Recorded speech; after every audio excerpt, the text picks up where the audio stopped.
Have you ever laid out, a perfectly logical argument for someone?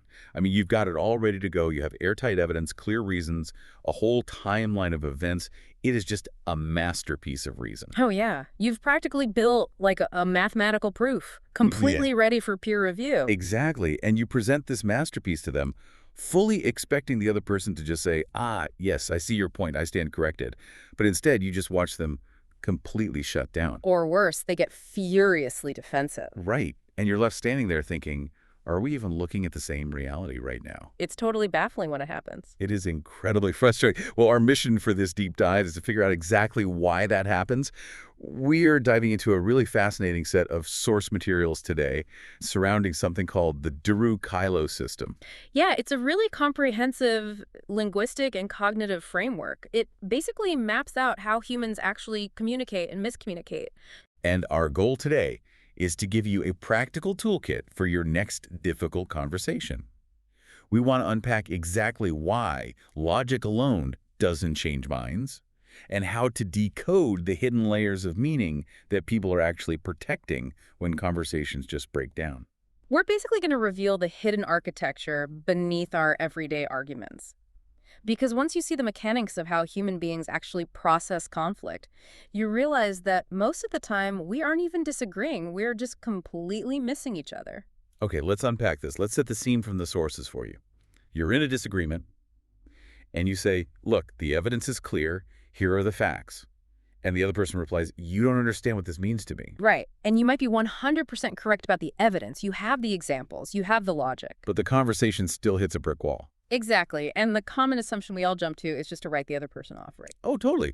We say they just don't care about facts, or they're just being emotional, they're being stubborn, or, they just refuse to listen.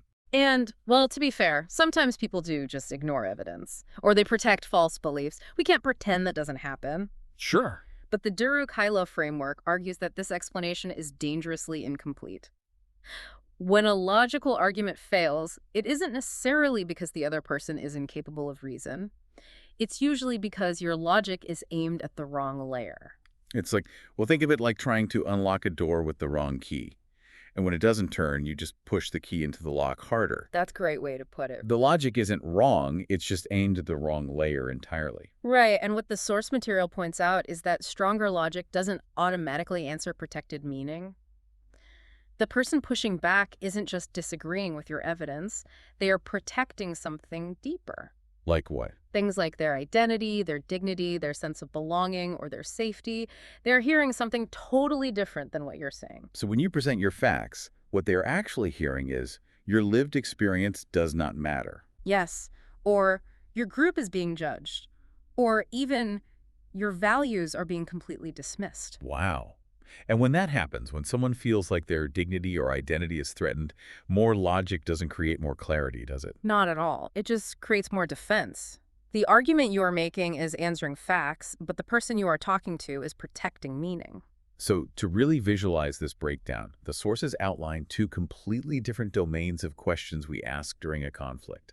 There are evidence questions and there are meaning questions. Let's break those down because they are so different. The evidence domain, which is basically reality, asks, what is true? What actually happened here? What can be supported by the facts? Okay, that makes sense. But the meaning domain asks a totally different set of questions. It asks, what does this imply about me? What does this say about people like us? What would I lose if I accepted this truth? The sources have this really brilliant visual metaphor for this that I love.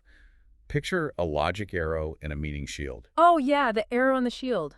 Right. So the logic arrow represents all your facts, your evidence, your brilliant explanations and corrections. All your perfectly crafted arguments. Exactly. And the meaning shield represents the other person's identity, their dignity, their trust, and their symbolic meaning. What's fascinating here is that when you fire the logic arrow at someone who feels threatened, it just hits the meaning shield and bounces right off. It completely fails to enter. It just deflects. Yeah, it deflects. Now, to be clear, this visual doesn't mean that the shield blocks the truth forever or that people are doomed to just live in a delusion. Thank goodness. Right. It simply means that meaning determines whether truth can be received at all.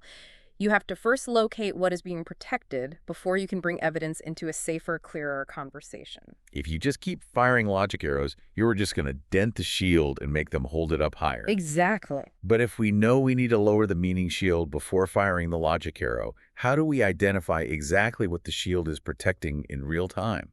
I mean, in the heat of the moment, that sounds really hard. It takes practice. To do it, we have to look at the specific layer collisions where communication actually breaks down. This is the real engine of the Deru Kailo framework. The 9-layer framework, right? Right. The master claim here is that misunderstanding is most often layer mismatch, not true disagreement. People are basically fighting the wrong conversation. So they're answering completely different questions without even realizing it? Exactly. And the real magic of this text is seeing how these layers collide in real life.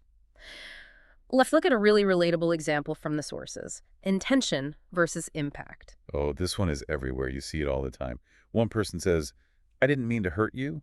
And the other person says, but it hurt. We do this constantly. All the time.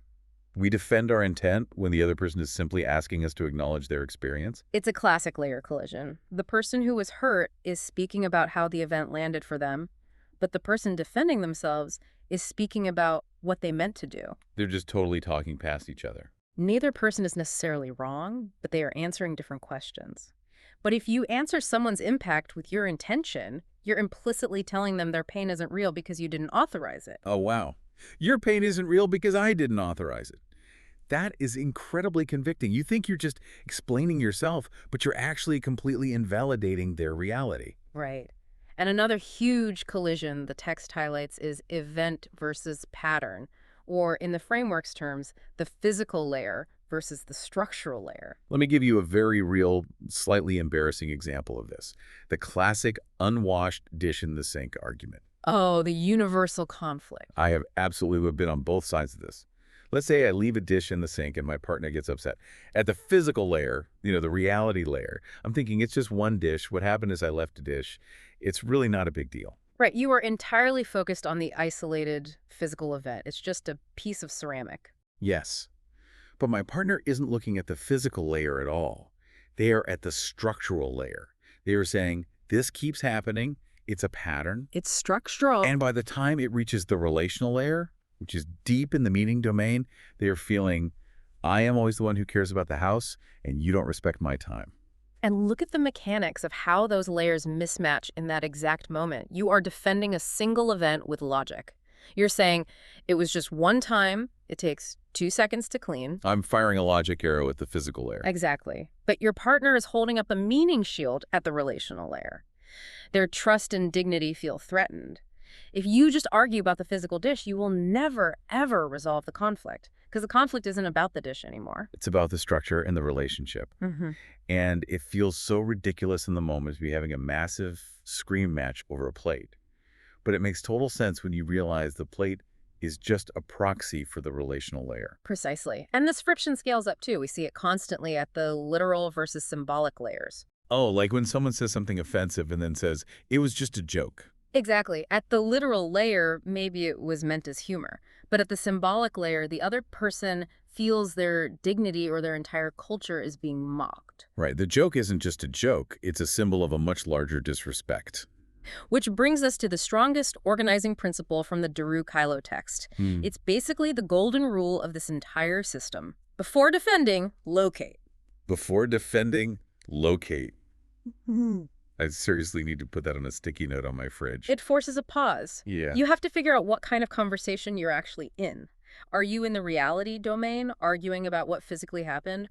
Or are you in the perception domain, arguing about how it felt? Or are you in the meaning domain, arguing about what it represents for your trust or your dignity? Exactly. You have to locate the layer first. Here's where it gets really interesting, because the sources actually give us the literal, practical repair sentences to use when we find ourselves in these collisions. Yeah, the toolkit here is fantastic. I was so excited about this part because it's so actionable for you to take into your own life. The framework provides very specific language to help you pivot when you realize a logic arrow just bounced off a meaning shield.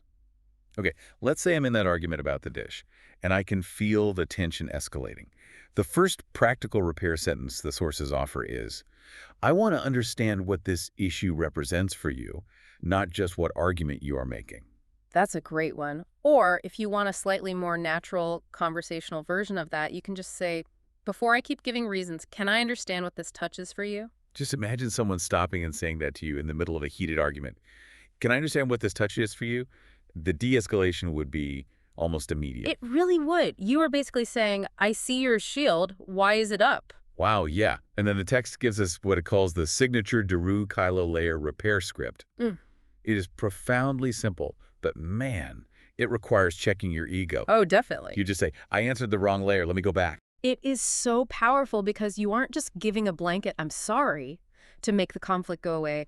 You are acknowledging the structural mechanics of the misunderstanding. You're showing them you actually get why the conversation broke down. Right. You are saying, I realize you were talking about how my actions impacted you, and I answered by defending my intentions. I answered the wrong layer. Let me go back. Or back to my dish scenario. I could say, I treated this like one isolated physical event, but you are naming a relational pattern. I answered the wrong layer. Let me go back. It completely changes the dynamic. You are taking responsibility for the communication breakdown, not just the dish. But, okay, this brings up a massive question. So what does this all mean for the truth? If someone's meaning shield is up, does that mean evidence is suddenly optional? That's the trap a lot of people fall into. Because, frankly, do we just abandon facts to protect their feelings? Like, if I miss a major deadline at work and my boss confronts me with a timeline, I can't just say, well, your timeline hurts my meaning shield, so I reject your facts. This raises an important question, and it's one the authors of the framework clearly anticipated. The Deru Kailo framework is incredibly strict about this ethical boundary. Okay, let's dive into that. Because if meaning always overrides truth, we just end up in a world of pure delusion, where everyone's feelings dictate reality. And the framework explicitly rejects that. The goal of this system is absolutely not to replace evidence with emotion. Facts still matter. Reason still matters. Evidence is not optional just because someone is upset. Okay. The text uses a great phrase for this. Context explains, but it does not excuse. Context explains, but it does not excuse. I really like that. Right. The core ethic of the entire system is coherence without control.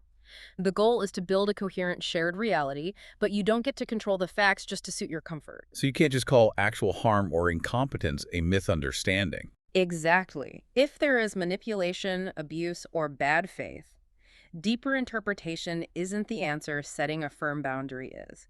And crucially, people are not allowed to use their identity, their emotions, or their sense of belonging to avoid accountability. So you cannot use the symbolic or relational layers as an automatic shield to deflect reality. No, you can't. The goal is simply to understand what the evidence is touching so the conversation can actually move forward. It's about anchoring interpretation in what actually happened without reducing the whole conflict to only what happened. You hold the evidence firm, but you soften the delivery by speaking to the meaning. Perfectly said. I love that. It's holding both things at the same time. You validate the meaning, but you don't surrender the reality. Right. That perfectly sets up our signature takeaway for today. Okay. This is the one concept for you to remember the next time you're in a frustrating debate where your facts just aren't landing. Logic works better when you know what meaning it is touching. That's the core of it. Or, the much shorter version, logic does not equal meaning. When logic doesn't change someone's mind, the answer is not always to argue harder. It is to locate what is being protected. Are they protecting a belief or are they protecting an identity? It changes everything. And if we can, I want to leave you with one final, slightly provocative thought to mull over, building on that idea of coherence. Oh, please do. We've talked a lot about how human identity is built on these meaning layers, right? Things like trust, dignity, shared reality. Well, the source material talks about the cognitive science behind this, specifically a concept called prediction errors. Wait, what do you mean by a prediction error in this context? A prediction error is basically when your brain expects reality to work one way, but reality delivers something completely different. It's cognitive friction. Like when someone presents facts that totally contradict your worldview. Exactly. And a healthy system, a healthy relationship, a healthy society needs to be able to process prediction errors or disagreements without humiliation. It needs a safe environment for you to lower the shield, look at the error, and adjust your map of reality. That makes sense. We need to be able to be wrong safely. Right. But think about our modern information environment. Think about your social media feeds. Oh boy. These algorithms aren't designed to create a safe environment for updating our maps. They are literally designed to constantly generate malicious prediction errors. Because that's what drives engagement. Yes, they serve up highly charged, decontextualized noise specifically tailored to hit our symbolic and meaning layers, our deepest values and identities. So they are harvesting our attention by constantly threatening our meaning shields. Exactly. They are firing outrage arrows directly at our meaning shields all day long just to keep us activated. And the question the text leaves us with is this. If human beings are living in an algorithmic environment that constantly demands we keep our shields up just to protect our basic identities, what happens to our society? Wow. Are we losing the capacity to ever lower our shields? That's the fear. If your shield is up 204/7 online, it becomes a permanent posture. And eventually we might lose the capacity to locate the layer, look at the evidence, and actually understand one another in the real world. That is a deeply unsettling, but honestly very necessary thought. If the shield is always up, the key is never going to turn the lock. We just end up fighting the wrong conversations forever. Which is exactly what we see happening all around us. So true. So for you listening, the next time you lay out that perfectly logical argument and watch the other person completely shut down, remember, Yeah. you aren't just fighting their facts. You are likely fighting their shield. Take a breath, locate the layer, and try a different key.